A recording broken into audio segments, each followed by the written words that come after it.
welcome everyone. It's a pleasure to be here. I'm very excited about sharing my framework on servant leadership and how to engage and create high-performing teams. My name is Lisa Scolnick, and I've been working in manufacturing for 30 years. And I believe my secret sauce is my ability to engage people and get them to collaborate and buy into the changes that we're interested in making out on the production floor to make things more productive and get better quality as well as better service to the customer. So how this framework came about was really from operators and mechanics and people on the shop floor that I've worked with for many years. I spent a lot of time out on the floor and really listened to people. And, you know, when you spend a lot of time with people, you get to know them, and they felt very comfortable with sharing their thoughts on how they felt when they were, treated poorly or not how they wanted to be treated.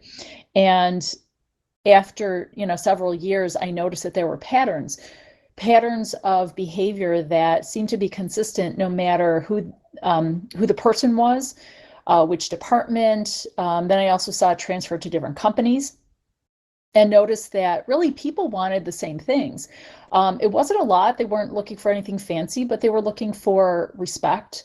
They were looking for, being able to have a say in the work that they do, because if changes happen and they're not involved, quite often the struggle gets worse than it was before the change. So, they just want to be a part of it, and they want to be viewed as, contributors and equal human beings. So listening very closely to them for all those years and looking at patterns, I came up with a framework to help other production people to engage their teams and have better outcomes. Now, this background is from manufacturing. However, I have delivered it in other organizations such as service, customer service, and various departments. So it doesn't only apply to manufacturing, but it's where the roots are from. So I just wanted to share that with you today. So I'm super excited.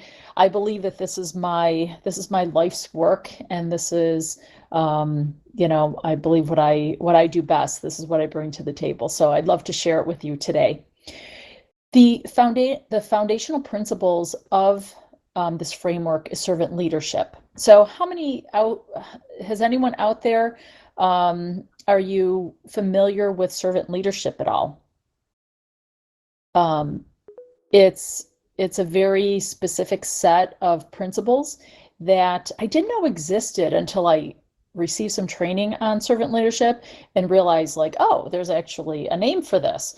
So it fit in nicely with how I was working with people in the past. So that's why I love it so much. I said, oh, there's actually a name for this. So what servant leadership is, when I started doing some research on it to get some definitions, I didn't quite find any that quite felt right. So I created my own based on what I learned. So servant leadership is a leadership style that follows a set of principles. And the leader sets the vision and direction, then engages the entire team to contribute and participate on the journey. This requires a leader to recognize gifts, coach and train, and inspire each individual to take actions that they never thought they could. In the end, everyone wins. Performance improves, customers are happy, people grow, new leaders emerge, and the entire team enjoys success. Who wouldn't want to work in an environment like that, right? So it feels good. It's, leader kind of sets that direction and then brings everyone else along. And here's the difference. Which leader would you rather work for? The one on the left or the one on the right? Servant leadership is certainly the one on the right. It's nurturing, watering, taking care of people and helping them grow and getting the best, bringing them to their best level. Where a boss doesn't care about that, they just want to get the product out the door or the service done, and don't care how it's done. And if you don't achieve that, well, you become the golf club. So I think everyone would agree that you'd rather have a leader on the right, and that is what servant leadership is. So what is a leader's role? So here's another thing that's a bit confusing in a lot of the environments that I've worked in, is they think that the leader's role is just to get product out the door. They don't care how it happens, just get it out the door. If you got to beat up a couple people, that's okay. But really, it's not only running the business, but it's also improving the business, getting better because the competitors are getting better. And it also means developing your people. So the more you improve and the more you develop your people, it becomes an exponential level of improvement. And I believe with my framework that you could do one, two, and three all together and while following your core values. So, as Peter Drucker would say, culture eats strategy for breakfast. So, the key is to get your people involved and make sure that they are part of an engaging culture. Because if you think about how many people work in an organization, if each one of those really cares and is engaged, you can get that level of performance across the entire organization. And again, it really is exponential. So I want to do a little exercise here. Do you recognize any of these leaders? So if you want to add in the chat, what are some of the characteristics do you see in these leaders? Is there anything specific that stands out? And I know I'm dating myself here. I have the original Karate Kid and Yoda and Luke Skywalker from Return of the Jedi and Lion King, and there's some world leaders in there. What characteristics would they have in common? Yes, Jana says courageous, absolutely. Anything else?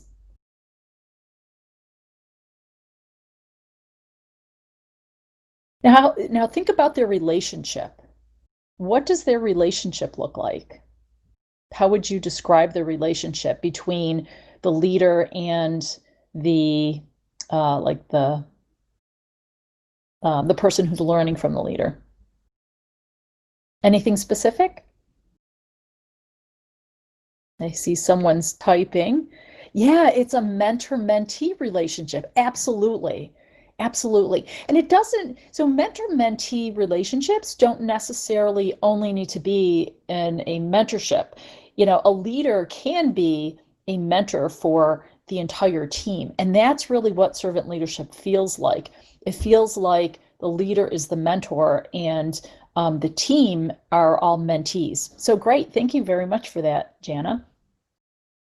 So now I want you to also reflect, and we won't do the exercise on this, but also think about someone in your life who has been like a mentor mentee for you, that may, have displayed these characteristics. I always ask the people that I work with to think about that because that's who you may want to inspire to be because you take those people with you for your whole life. You reflect and remember what they've done for you. So super powerful when you can think of that person and internalize that and say, okay, what do I need to do as a leader to be more like some of these leaders and mentors on the screen, as well as people who have been, truly inspirational in our own lives. So one of the myths that I want to take care of at the beginning here is, you know, servant leadership isn't about letting people like do whatever they want or you serve them. serve them in a way that you're doing things for them, and I think that's one of the biggest fears when people hear servant leadership is like, oh, okay, I got to do things for people and be nice, um, and not address the challenging issues. It really does also include challenging them to be their best. And I love this Men Wanted ad from early 1900s with Ernest Shackleton, and it says, Men wanted for hazardous journey, small wages, bitter colds, long months of complete darkness, constant danger, safe return doubtful, honor and recognition in case of success. Now, do you really think anyone would want to sign up for that? Like, I mean, I live in Buffalo, so kind of sounds like one of our winters. But no, it was an ad to get, men to do to do the South Pole expedition. Do you know that they lined up outside and around the building to accept this challenge, to be a part of this potential honor and recognition in case of success? So the truth is that people are okay with being challenged. They just don't like to be controlled, which leads me into my next concept. So people love to be challenged, but it has to come from the right place. It has to come from knowing that they're cared for and they're safe, even if they are challenged. So one of the other concepts I'd like to share is balancing the scale. So when we mistreat people, or we treat them as lesser, or we are more controlling versus challenging, think of it as a scale. You're pushing down on one side of the scale. Well, the truth is that life is even Steven, and it's it will balance out one way or another. So what has to happen to the other side of the scale to even it out? Yes, it's pushing down on that other side. So if you're disrespectful to people, they will find a way to kind of even that up. They might call in the next day, or they might be resistant, or they might not collaborate as well. And people remember these things. Like if they're not treated fairly, they're going to push back, and is that really the type of team that you want to deal with every day? Is that mutual, you push on them, they push on you back. So I have a different concept and suggestion. What if you lift the scale, right? If you lift the scale, what do people need to do in order to balance that out? Yes, they also lift the scale. So if you lift them up, they will come back and lift you up. They will be collaborative. They will be engaging. They'll give you their best time and attention and effort and innovation when you lift them up first. So that's what I picture as the essence of servant leadership. So now I wanted to frame us first in some of the concepts of servant leadership before I actually got into my 10-step framework on how to develop a high performing culture.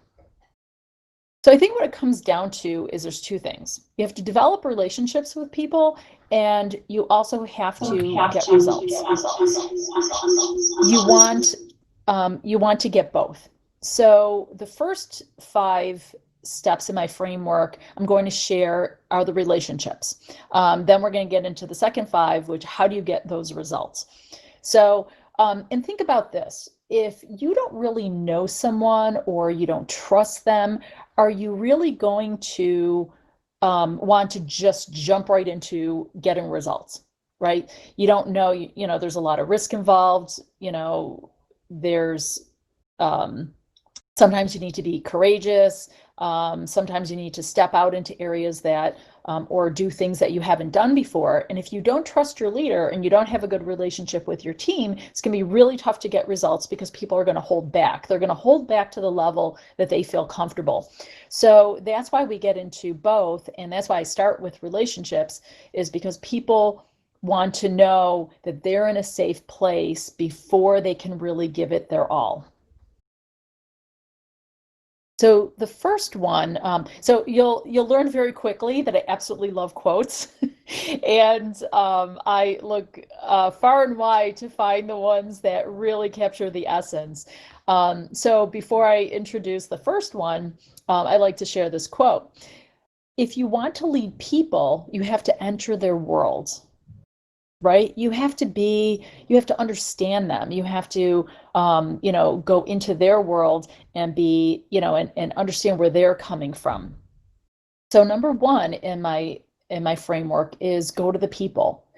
You have to spend a decent amount of time down there. Whether you're in an office or a manufacturing setting, you have to spend time with your people. If they never see you and they don't really know what you're like, it's going to be really hard for them to follow you. They might do their job really well, but are they going to go outside of that? They're going to stay within their limits if they don't know how you're going to respond to different things. So you have to spend enough time out there. And that's not just a quick loop around without talking to people. You have to actually engage with them. Talk to people, spend time with them. And by far, throughout my 30 years of my manufacturing career, whenever I had doubts about, okay, how do I approach this? What do I do? I just went to the shop floor. I just went to the shop floor and just started talking to people. Now, talking to people, it also means, you know, like going out there and asking questions, and I'll get to that in a little bit. So going to the people is hugely important, and you want to remember their names. You want that to be at some kind of frequency. You want it to be positive. I certainly wouldn't want to go out, to the shop floor, or into the office area and have people say, "Oh, shoot, Lisa's coming," look busy. We're afraid of her. You want people to say, "Oh, good, Lisa's here." Oh, like, and be inspired and say, "Oh, cool, she's here. She's going to give us some attention, some time." And believe it or not, people do want to see their leader. They want to know that things are okay. They want updates. They want to know that you care enough to see them. And I know people will say all the time, "Oh, well, I have this open door policy." That doesn't count. You have to go on their turf. You have to go to them. It doesn't count unless you go to them. So definitely encourage you to, spend time with your people, so they could get to know you and know who they're following. Okay, the next one is leadership is not about your title, it's about your behavior.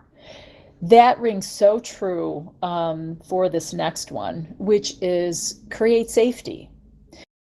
Safety as in psychological safety. Safety to be able to ask questions without feeling dumb, to share information without being ridiculed. People want to know that they could share anything and know that it's okay, that that information is going to be used. People don't want to be dismissed. They don't want to be ignored. They don't want their questions to, fall on deaf ears. So people want to know that that they're going to be treated with respect when they share information or when you're around. And one of the ways that I know I've accomplished this is when people start looking for me. Or have you ever had an experience in your life where people look for you to tell you information? I think that's a great sign, because that people trust you with it and that you're going to do something with it. That if it's a problem, that you're going to help fix it, or if it's just important information, that you're going to benefit from it as well as them. It's a right thing to do for the company. So, it's not only responses, it's also body language. If someone tells you something and you roll your eyes, chances are they're not going to tell you anything else.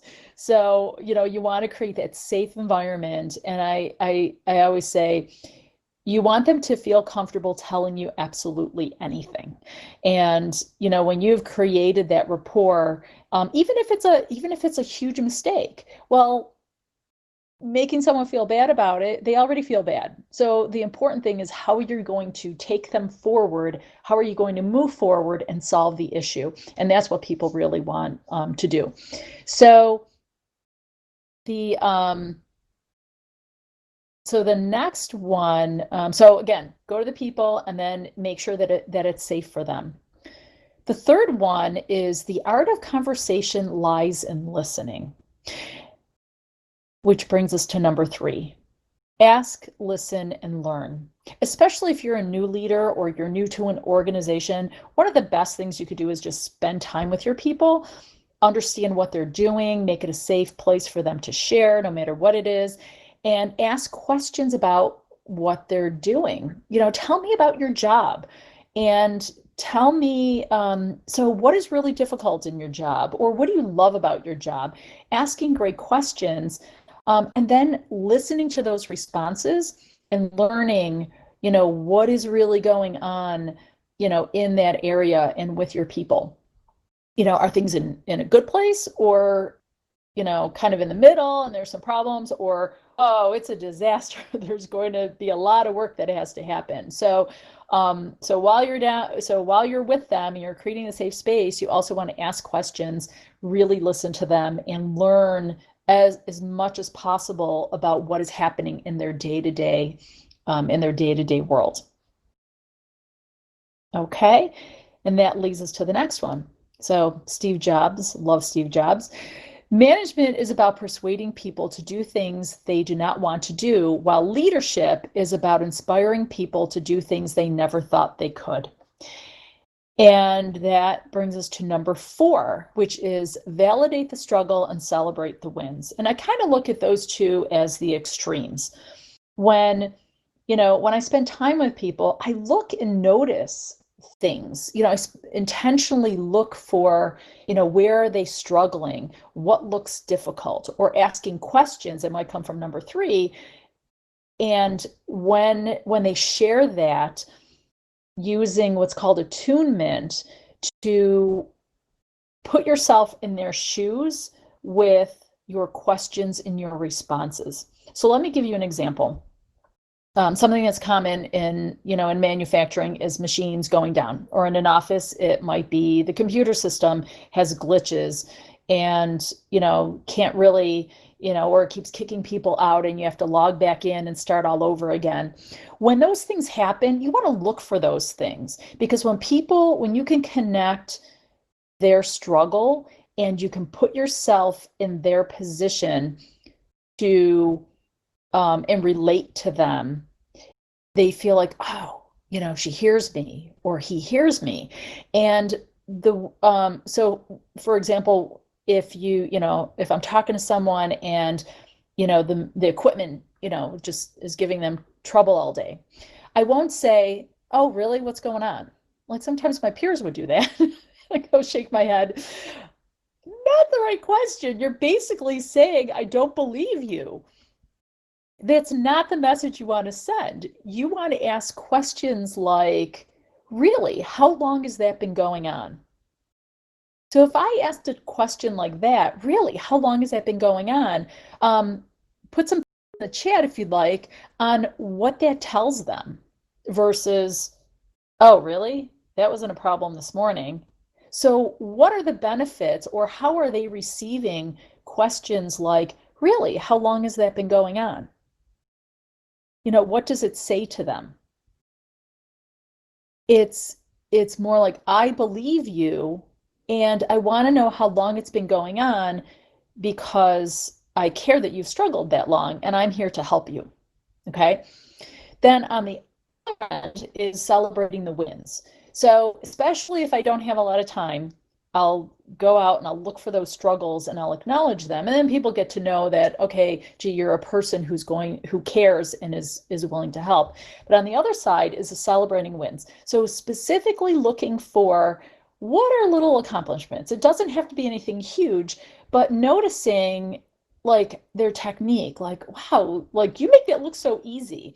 It's comments or questions that are celebrating who they are and what they bring to the table. So it can be something big, it could be something small, but when I notice a struggle or I notice a win, I'm sure to comment on that or ask a question about that. And when people know that you see those two things and other things in between, they're like, wow, like she really cares and she sees and she hears me, or he sees and he hears me, right?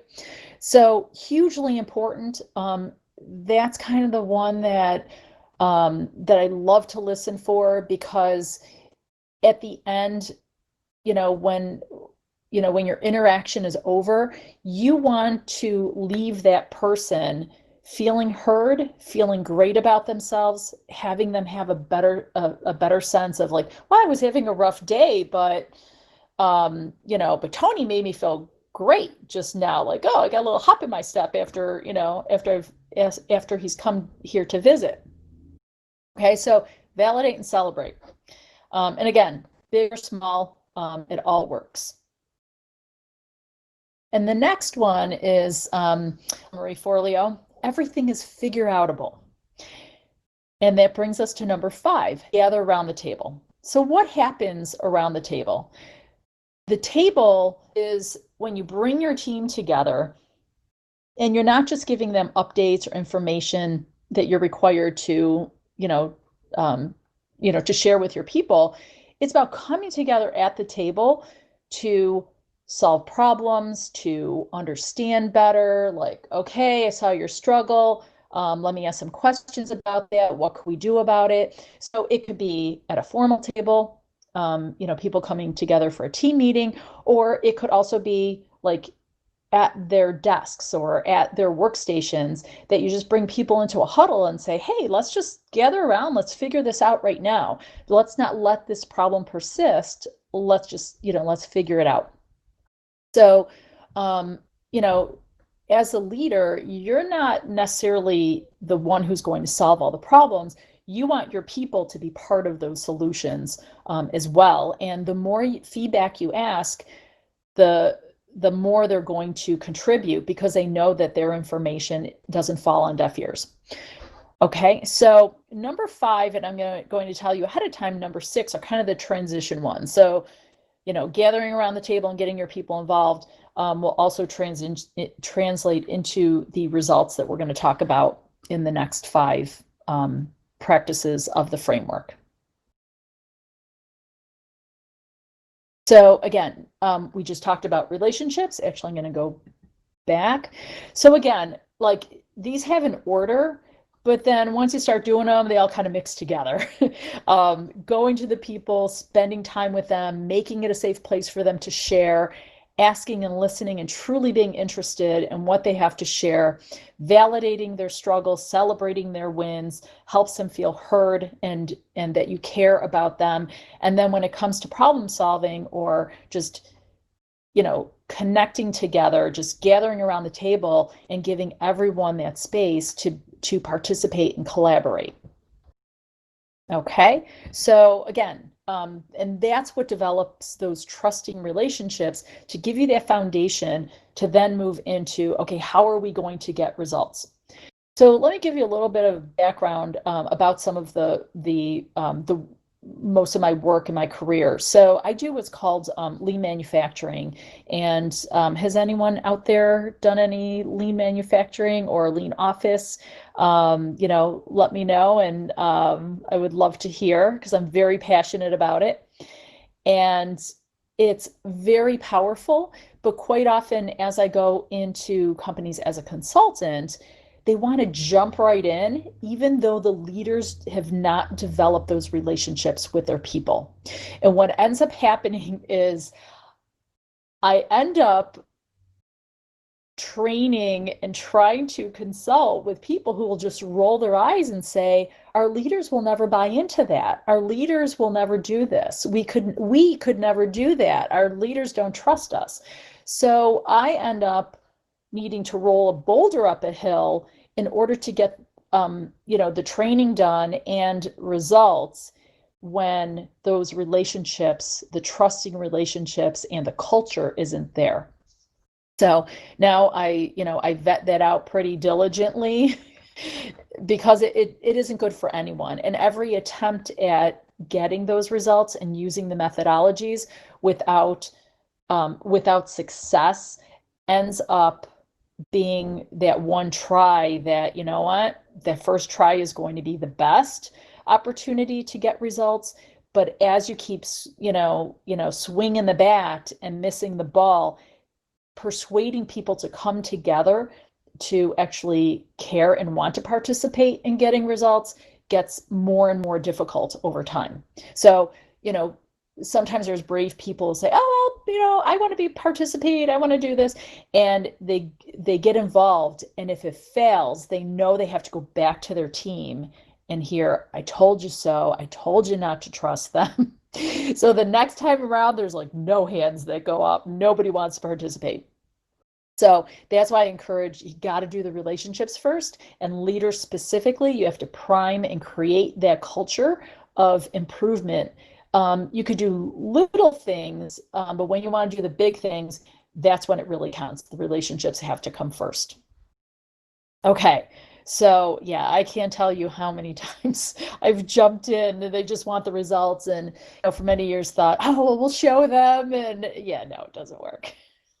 It doesn't work. So, because one of the things that people don't want is they don't want to be disappointed. They're excited about change, they're excited about making things better. And, they don't want to put that emotional energy and physical effort into something if it's going to ultimately fail, because leadership let them down. Okay. So, does anyone have any questions for me on those first five or about the relationships? So as so think of those five as practices, and I also have a lot of behaviors underneath that, but that will be for another day. So the next one is getting into the results is create a great tribe or they'll create their own. And people want to know that the leader has it, that the leader is bringing everyone together, and and also making it safe. There could be issues between team members that that aren't resolved, and just to say, well, they're adults, they could figure that out on their own. They might be able to, but a leader still needs to set expectations. If it is creating a lot of turmoil on the team, that the leaders setting expectations that, hey, I understand you two aren't getting along. Do you want me to be involved, or can you handle it on your own? But the expectation is that you will handle it and have good working relationships, or I'll need to step in and and help you, facilitate this, this working relationship, and reduce these conflicts. Okay. So but also, if a leader isn't present and things aren't going the way the team is expecting it, there will be not an unofficial leader that will step up, who will lead that team for you. So if you don't step up as a leader, they will figure it out. They will take the strongest personality or the natural leader in the group, and they will become the unofficial leader. Now, what I've seen through my experience is sometimes the person who becomes the unofficial leader might be the most vocal and most challenging team member. So it may not be positive. So you want to just make sure that they're not going in this direction. It's going to be really difficult for you to pull back. Okay. So that leads us into number 6, which is include everyone. And so some of the dynamics that I've seen over the years is, when we go into, do some workshops and get some results, that there's always the people who will raise their hand and they want to participate. Well, what I see often is those people are often the same people over and over and over again. And they may not be the most knowledgeable with a specific problem solving or task, but they're just cooperative. And it's very easy for a leader to pick the same people all the time. So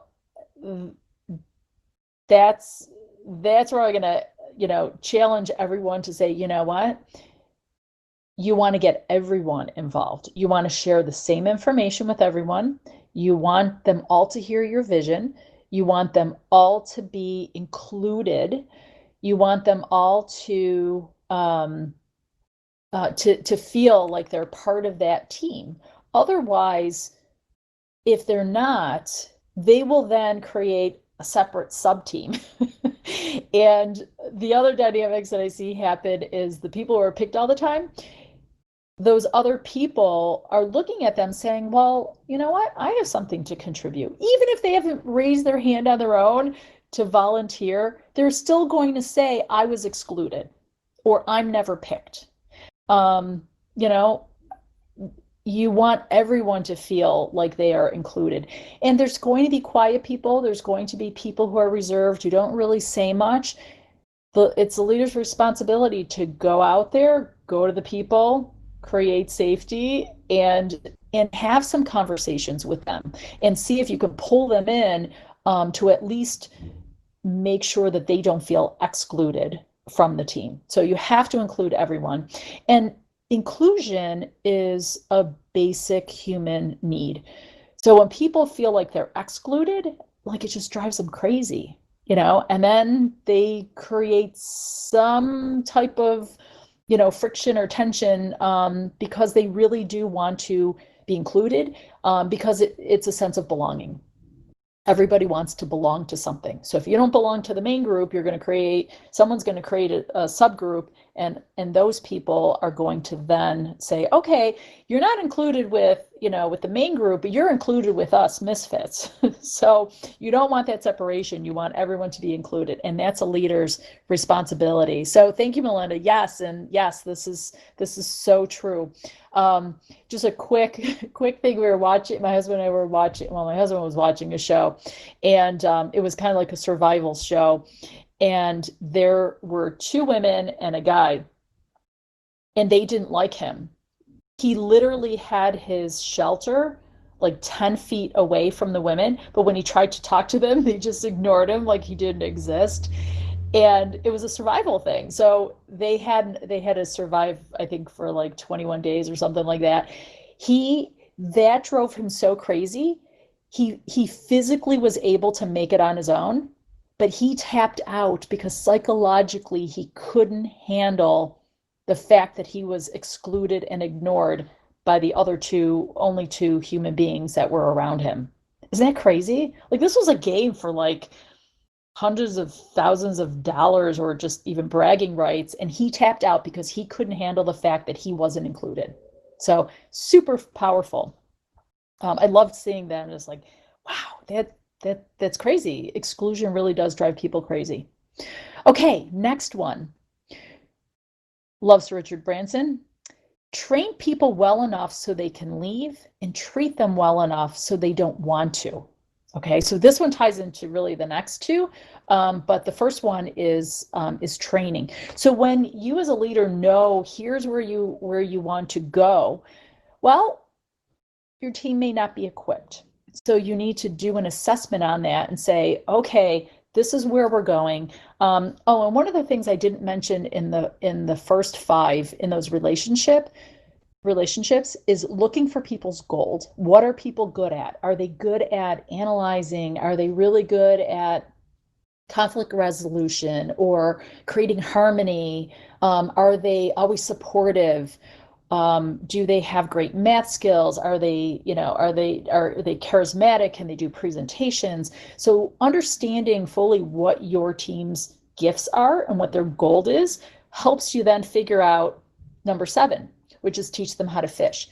You can go outside and get training. You can look at what the gifts are on your team and have some people be mentors to other people. And collect that information so that gee, what do they currently have? Where are we going? What do we still need? Skills and knowledge, and what else is left that we need to close that gap in order to move quickly toward the vision. So teach them how to fish. Nothing worse than having receiving an assignment and then going, ugh, I don't know how to approach this. I don't know how to do this.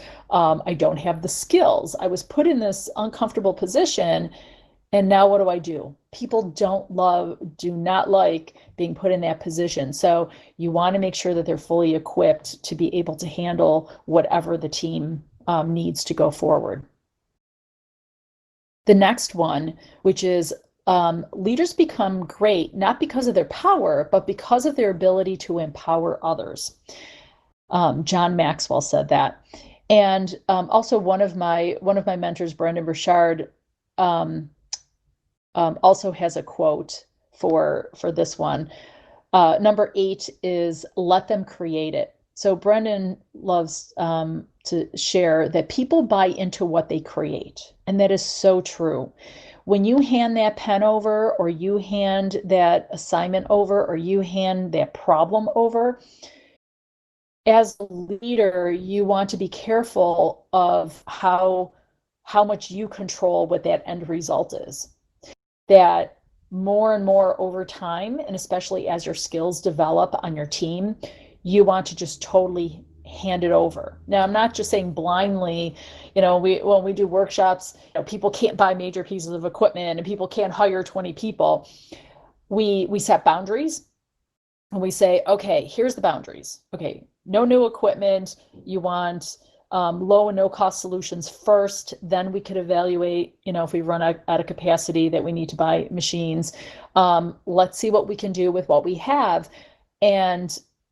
But within those boundaries, like anything goes. You could create whatever you need. And people will always step up and do the right thing. I've been in some of the very, very challenging environments, and people don't disappoint on this one. They get it, because when they're working on something, they will tend to step up and do the right thing for the organization. And quite often they leave some things on the table, which surprises me. But as a facilitator and as the leader, your role is then to go back up to number 3, which is ask and listen and learn. And if the team really is going in a different direction, that you might think might be troublesome, you might ask them, great, this is a great solution. What are 2 more solutions to getting what we're looking for?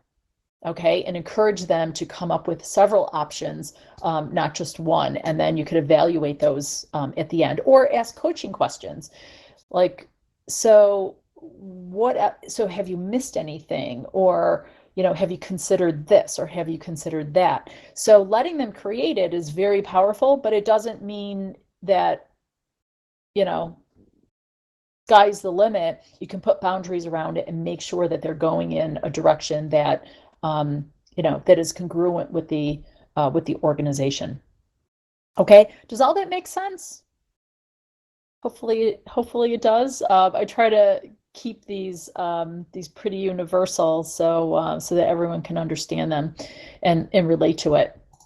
So the next one is, especially after you do some improvements or problem solving, what you figure out on paper or in a conference room will never be 100% perfect when you go to implement. There will always be bugs. There will always be things you didn't consider.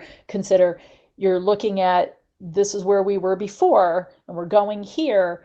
What does that mean? And quite often we can't see the things that we've never seen before. So whatever the team creates, know that there will always be some burn-in time. There will always be a learning curve. There will always be things that need to be checked and adjusted. Okay. And that is that critical moment where the team will either feel like they have failed and go back to the old way, or that's where the leader steps in to make sure you don't lose them. Because once they get discouraged, they may not come back. Kind of like, one of the other ones that, beginning initiatives such as this, if you don't get everybody on board, the next time is going to be much harder. This is another one of those situations where you want to make sure at all costs that whatever was done on paper, that it becomes successful. Not exactly the way people may have thought, but you work through the issues to make sure that they could get to the other side. So this quote is from Max Dupree, and he said, "The leader is the servant who removes the obstacles that prevent people from doing their jobs." And that's it. The leader comes in and understands, asks the right questions, has the relationship to make sure that people are feeling comfortable with clearly verbalizing, what is really going on, what's working, what's not working. And that brings us to number 9, which is clear the path. So after you let them create it, you want to clear the path. And sometimes people don't feel empowered, or they have a solution, but they don't think they can resolve it, or they don't think they can, or they don't have the courage to, they don't feel safe, they don't want to take the risk. And that's where clear the path comes in, is knowing and understanding what obstacles are in the way of a new solution, and either empowering people to say, so what do you think we should do? And get them to identify those things and then clear the path. Sometimes they can't solve it. Sometimes you have to work with other departments. And a leader may have to go to their peer to say, hey, we're having trouble with this. Can your team support us? And that's part of clearing the path. Then the last one, which is absolutely one of my favorites, is also a quote from Nelson Mandela. You see, when there is danger, a good leader takes the front line. But when there is a celebration, a good leader stays in the back of the room. So I call this one stand in the back. And that's about giving all recognition away. When I lead workshops, and people say, oh, well, what are you presenting? I go, I'm not presenting anything. You are presenting it because I didn't create it. You created it. But I'm going to help you. I'm going to make sure you're successful. But when you're presenting to the rest of leadership, I will be in the back of the room, giving you a thumbs up, giving you waves, giving you, all the encouragement you need. But you own it. You did it. You deserve the recognition. So nothing worse than having someone come in and, talk about things that they did not participate in. So stand in the back, and that could be in presentations as well as deferring explanation to someone else. So for example, if I'm giving a tour, shop floor tour, and someone from offsite is coming in, oh yeah, you guys did a workshop here. Especially if I'm on the shop floor, I will never answer the question of, tell me about it. I will always call someone else over and say, hey, Jimmy, come over here. Jimmy, this is, Kathy. Kathy, this is Jimmy. Jimmy, tell Kathy about what you guys did in the workshop 2 weeks ago, and let him express it. Because when you give people that opportunity to express what they have accomplished and what they have created,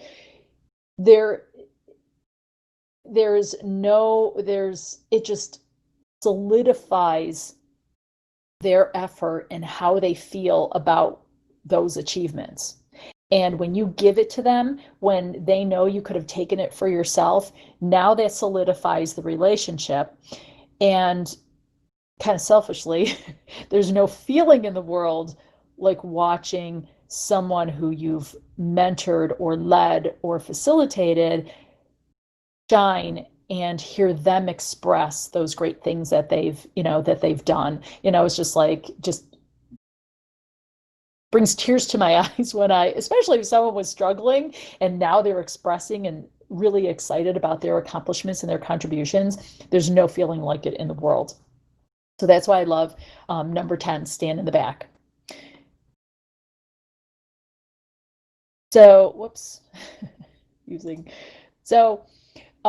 just again, to go back through them is go to the people, create safety, ask, listen, learn, validate the struggles, celebrate the wins, gather around the table. That's solidifying the relationships and knowing that it's safe and getting people grounded to get the results. And the results is include everyone, Teach them how to fish, give them the skills, let them create it. People buy into what they create, clear the path to remove those barriers and make sure they're successful. And when it comes to recognition, stand in the back so that and let your people shine. And once they get a little taste of that, they will come back for more. When can we work on the next one? I want to be involved now. So even people who didn't really want to be included will now want to be included because they hear from those people who are feeling fulfilled and they feel the purpose and they feel the meaning that they want some of that. They want a taste of that as well. So my next question for you is, what kind of leader do you want to be? What types of changes can you make in order to, be more like some of those images of Mr. Miyagi and Danielson and Luke Skywalker and Yoda? What do you need to do to develop those relationships with your team as individuals and as the team as a whole? And that is it. So, does anyone have any questions for me? I know I gave you a lot of information. Hopefully, it was straightforward so you can take some things back and implement readily. So, do you have any questions for me?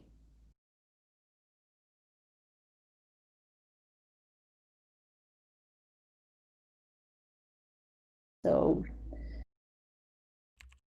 Jana is typing. Thank you. Yes, you're welcome. Love being here. I love this. Like I said, this is my life's work. Love engagement and helping people feel purpose and meaning behind their day-to-day work, getting involved in something special. Anyone else? Do you have any questions about the framework, how it works, some of the behaviors under, you know, little deeper into any of the practices, any of the 10 practices?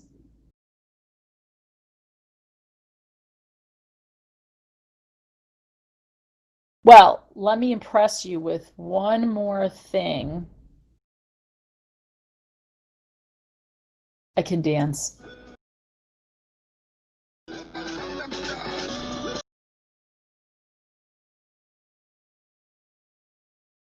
Did you like that? Nicely done. Thank you. Thank you. So, thank you so much. I appreciate your time and attention. This brings me pure joy to share my life's work, and I appreciate every one of you coming in and sharing this time with me. Take care. Bye bye.